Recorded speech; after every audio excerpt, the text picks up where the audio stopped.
ওই মা একেবারে দিশাহারা। শৈশবকালেই বাবা মারা গিয়েছে। এক সন্তানের মুখের দিকে তাকায়া দুনিয়ার সব কিছু বিসর্জন করে দিছি। এখন ওই একমাত্র সন্তান মৃত্যু শয্যায় শায়িত রে ভাই। ওই মা চোখের পানি আর দূরে রাখতে পারে না, কান্নাকাটি শুরু করে দেয়। মায়ের কান্নাকাটি দেখিয়া ওই সন্তানও কান্নাকাটি আরম্ভ করে দেয়। মা ডাক দিয়া বলে, বাবারে এমন নষ্ট জীবন তুই বাছাই করেছো, এই জীবন থেকে আর তুই ফিরতে পারলি না।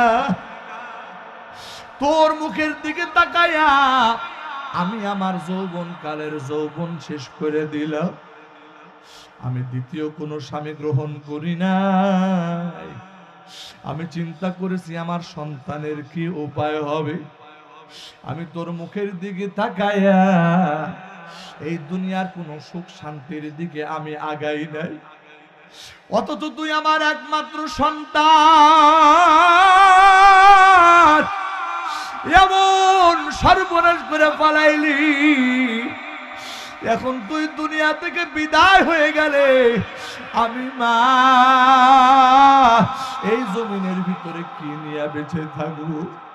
এই কথা বলে রে ভাই। ওই মা চোখের পানি ফালায় কান্নাকাটি করে, ওই যুবকটাও কান্নাকাটি করে।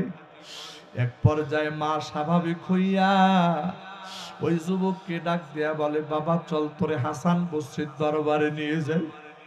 হাসান বসরি তোরে তওবা পড়াইয়া দিবে, চল যাই। ওই সন্তান মাকে ডাক দেয়া বলে, মা মাফ চাই, আমি হাসান বসরির দরবারে যাইতে পারবো না। আমি বড় গুনাহগার, বড় আসামি গো মা।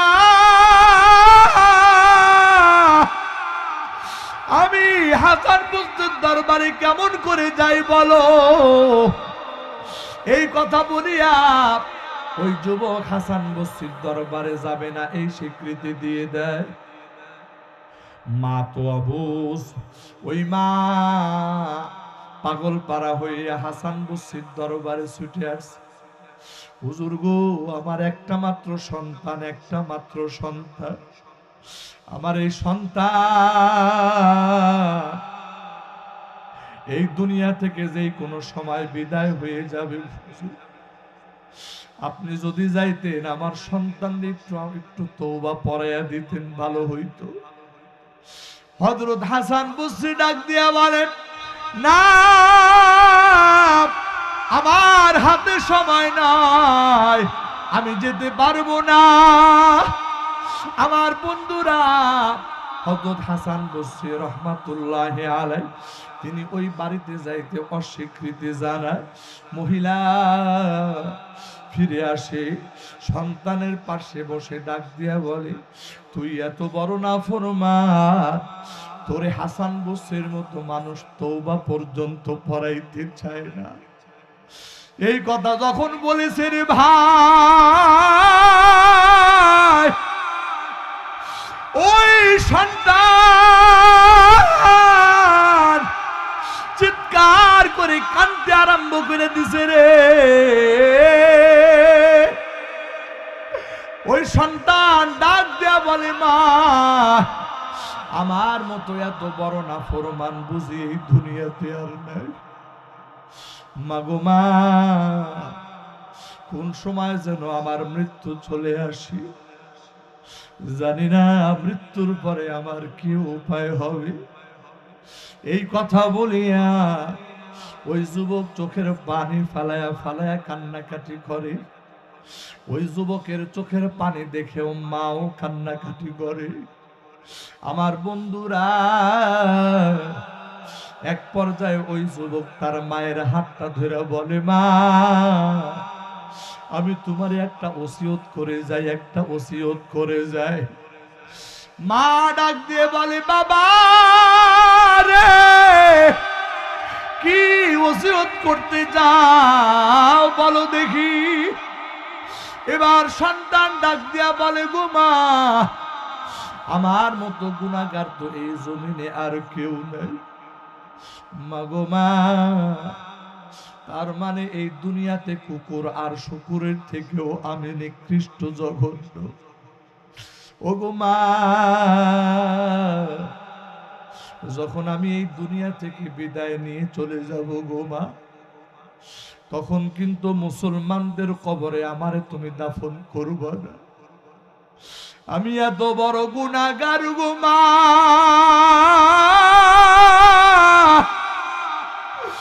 আমারে যদি মুসলমানদের কবরে দাফন করো গো মা, তাহলে আমার গুনাহের কারণে কবরস্থানের অন্যান্য মুর্দাদের কবরেও আযাব হবে গো মা। ও মা, আমার মৃত্যুর পরে তুমি মুসলমানদের কবরে আমারে দাফন করবা না। মা ডাক দিয়া বলে, তাহলে কি করব? সন্তান বলে, মা, তুমি আমার মৃত্যুর পরে আমার গলার ভিতরে রশি লাগাইবা। রশি লাগায়া এলাকার রাস্তা দিয়ে টানতে টানতে নিয়ে যাইবা গো মা। ঠিক যেমন কুকুর শুকুর মারা গেলে মানুষ যেমন তাদেরকে স্পর্শ করে না, গলার ভিতরে রশি লাগায়া টানতে টানতে যেমন ময়লার ডাস্টবিনের ভিতরে ফালায় আসে, ও গো মা, আমি যখন মারা যাব আমার গলার ভিতরে রশি লাগায়া আমারে টানতে টানতে নিয়ে যাইয়া এলাকার বাহিরে যেই ময়লার ডাস্টবিন আছে, ময়লার ডাস্টবিনের ভিতরে ফালাইয়া দিবা। আমার বন্ধুরা, একটা মাত্র সন্তানের মুখে এই কথা শুনিয়া মা জননী আর বরদাস্ত করতে পারে না, হাউ মাউ করে কেঁদে ওঠে রে ভাই। এই কথাগুলি বলতে বলতে ওই যুবকটা হঠাৎ করে দুনিয়া থেকে বিদায় হয়ে যায়। আমার প্রাণের ভাইয়েরা, মা তো মা, ওই সন্তান, এটা মায়ের কাছে সন্তানই হয়। সন্তানের দাম কখনো কমে না মায়ের কাছে। সন্তান যখন মারা গেছে রে ভাই, এবার ওই সন্তানের মা দৌড়াইয়া দৌড়াইয়া আবার হাসান বসরির দরবারে চলে আসছে। ডাক দিয়া বলে, হুজুর, যে সন্তানদের তওবা পড়ানোর জন্য আপনার কাছে আসছিলাম, ওই সন্তান আর দুনিয়াতে নাই। হুজুর গো, আমার ওই সন্তানের জানাজা পড়ার জন্য কি আপনি যাবেন নাকি?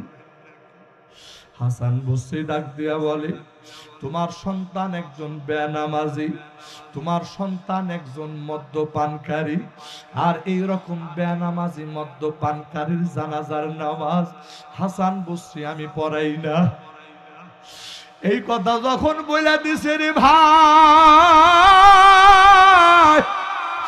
ওই মহিলা আবার ব্যর্থ মন নিয়ে আবার বাড়িতে চলে গেছে। সন্তানের লাশের পাশে বসিয়া চিন্তা করতেছে, এখন কি করবে, কি করবে, কি করবে। এইরকম চিন্তা করতে করতে কিছু সময় অতিবাহিত হয়ে গেছে। কিছু সময় অতিবাহিত হওয়ার পর হঠাৎ করে দেখতেছে বাড়ির সদর দরজার ভিতরে কে যেন দরজায় নক করতেছে। ওই মহিলা তাড়াতাড়ি যাইয়া দরজার সামনে বলে, কি? হযরত হাসান বসরি ডাক দিয়া বলে, আমি হাসান বসরি। মহিলা ডাক দিয়া বলে, হুজুর, আমার সন্তানের জানাজা পড়ানোর জন্য আপনাকে ডাকতে গেছিলাম, আপনি আসেন নাই, এখন আপনি কেন আমার বাড়িতে আসছেন? হযরত হাসান বসরি বলে, দরজা খোলো, আমি কথা বলবো। এবার দরজা খোলার পরে হাসান বসরি যখন ঘরে ঢুকে গেছে, ডাক দিয়া বলে, যখন তুমি আমারে ডাকতে গেলা, আমি তোমারে নিষেধ করে দিলাম, দিলাম। নিষেধ করার পরে আমি দুপুর বেলায় কিছু সময় আরাম করার জন্য বিছানার ভিতরে শুইলাম। যখন আমার চোখ লেগে আসবে ভাব, ওই সময় একটা আওয়াজ আমি শুনতে পাই, কে যেন আমারে ডাক দিয়া বলে, হাসান, ও হাসান বসরি, আমার এক বন্ধু মারা গেছে রে হাসান বসরি, আর তুমিও আমার বন্ধু হইয়া আমার বন্ধুর জানাজার নামাজ তুমি পড়াইবা না, এটা কেমন করে হয়? হযরত হাসান বলে, এই আওয়াজ যখন আমার কানে ভেসে এসেছে, আমি আর দেরি করি নাই, তাড়াতাড়ি বিছানার থেকে উঠে গেছি। আমি চিন্তায় পড়ে গেলাম, কার জানাজার নামাজের কথা বলা হলো। চিন্তা করে করে হঠাৎ করে মনে পড়ল, তোমার একটা সন্তান মারা গেছে, তোমার সন্তান দুনিয়াতে নামাজি ছিল না, তোমার সন্তান দুনিয়াতে একজন মদ পানকারী ছিল, কিন্তু তোমার সন্তানের ব্যাপারে আমি হিসাব মিলাইতে পারতেছি না। কিন্তু যখন আমার এই কথা মনে পড়ে গেল, ওই আওয়াজ আমার কানের ভিতরে যখন ভাসতে লাগলো যে আমার একজন বন্ধু মারা গেছে, তুমি আমার বন্ধুর জানাজার নামাজ পড়াইবা না, এই আওয়াজ আমার কানে বারবার ভাসতে থাকলো।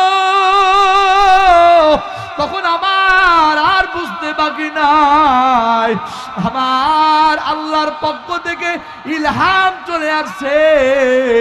আমার আল্লাহ ইলহামের মাধ্যমে আমাকে তোমার সন্তানের জানাজার নামাজ পড়াইতে বলছে। তার মানে হলো আমার আল্লাহর কাছে হয়তো বা তোমার সন্তান এমন ভাবে, এইরকম ভাবে সে তার গুনার জন্য অনুতপ্ত হইয়া গেছে, এমন ভাবে গুনার জন্য অনুতপ্ত হইয়া গেছে, হয়তো বা আমার আল্লাহ ওই সময় তোমার সন্তানের তওবা কবুল করিয়া তোমার সন্তানকে মাফ করে দিছে। শুধু তাই নয়, বরং তোমার সন্তানের নামটা আমার আল্লাহ ওলির দপ্তরে উঠাইয়া দিয়েছে, যার কারণে আমার আল্লাহ আমাকে ডেকে বলে, হাসান রে, আমার একজন বন্ধু মারা গেছে, আর তুমি নাকি তার জানাজার নামাজ পড়বা না। আমার প্রাণের ভাইরা, আমার বন্ধুরা, আমি এই কথাটা আপনাদেরকে বুঝাতে চাই রে ভাই, আল্লাহর বান্দা যদি আল্লাহর সামনে গুনার জন্য অনুতপ্ত হইয়া যায়, আর আল্লাহকে যদি ডাক দিয়া ফালায় রে বন্ধু, আমার আল্লাহ ওই বান্দাকে কখনো ফিরায় না, কখনো ফিরায় না। আমার প্রাণের ভাইরা, আমার বন্ধুরা, এই ময়দানে আপনারা যত মানুষ বসা আছেন রে ভাই, অনেকে আমার বাবার বয়সী, অনেকে আমার ভাইয়ের বয়সী, অনেকে আমার বয়সী, অনেক বাবাজিরা আছে।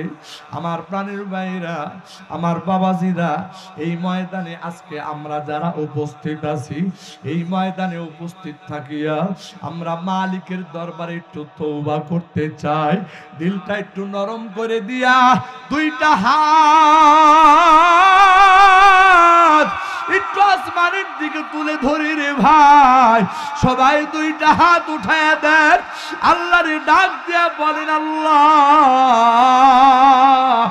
জীবন ভর গুনাহ করেছি গো আল্লাহ, একটা গুনার সাজা যদি তুমি দাও আল্লাহ, কোটি কোটি বছর জাহান্নামের আগুনে জ্বলা লাগবে, অথচ এক মুহূর্ত জাহান্নামের আগুনে জ্বলার ক্ষমতা আমাদের নাই গো আল্লাহ। তাই তোমার দরবারে ফরিয়াদ করতেছি, মেহেরবানি করে আমাদের গুনাহ খাতাগুলি মাফ করে দাও আল্লাহ। আমাদের গুনাহগুলির দিকে তুমি তাকায়ো না, তোমার রহমান রহিম গফফার সত্তার নামগুলির দিকে তাকায়া আমাদের জিন্দেগির তামাম গুনাহ খাতাগুলি মাফ করে দাও। আয় আল্লাহ,